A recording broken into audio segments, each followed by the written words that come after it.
Today, I shall be discussing regarding DMDC, which is raw material for making Benidipine and Lercanidipine, two very well-known APIs. And here I shall be discussing a review of the synthetic schemes that are reported and the schemes which are commercially used in the industry.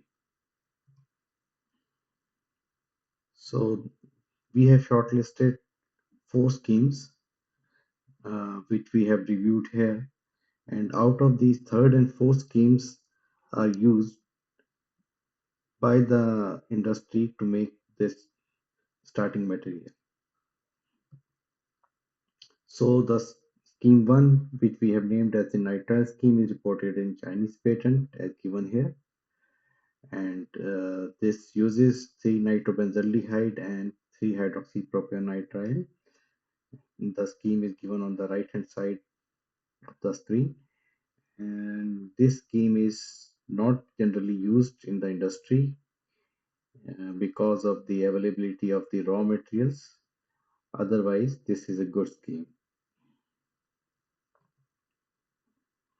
And this is a scheme reported in Japanese patent. And the though the chemistry is good, but this scheme is not uh, for practical use in the industry because of the high cost of the raw materials. And also the solvents which are reported here are high. Maybe these can be optimized later on. And this is the scheme third, which is commonly used in the industry.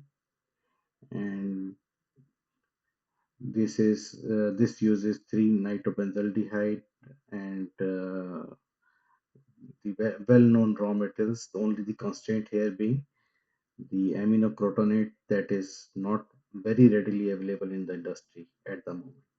So this is the scheme given in US patent as given here, and this is a simple scheme.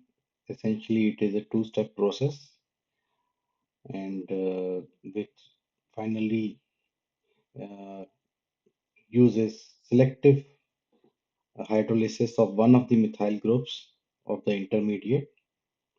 And the biggest advantage of this scheme is that though the yields are moderate, the raw materials are easily available and they are cheap. So they offset the lower yields, and moreover, sometimes the unreacted raw material intermediate is sometimes recycled and and combined with the freshly coming material from the previous stage. So these are the basic advantages and disadvantages of all the schemes. And as I've already discussed, the final scheme, this scheme 4, is commercially used. And here, an important thing to mention here is sodium hydroxide is used for hydrolysis in presence of IPS solvent, and this IPS solvent is important here. Otherwise, lots of impurities form in this reaction. So this is a gist of what all we have discussed regarding the final scheme and why it is commercially used in the industry.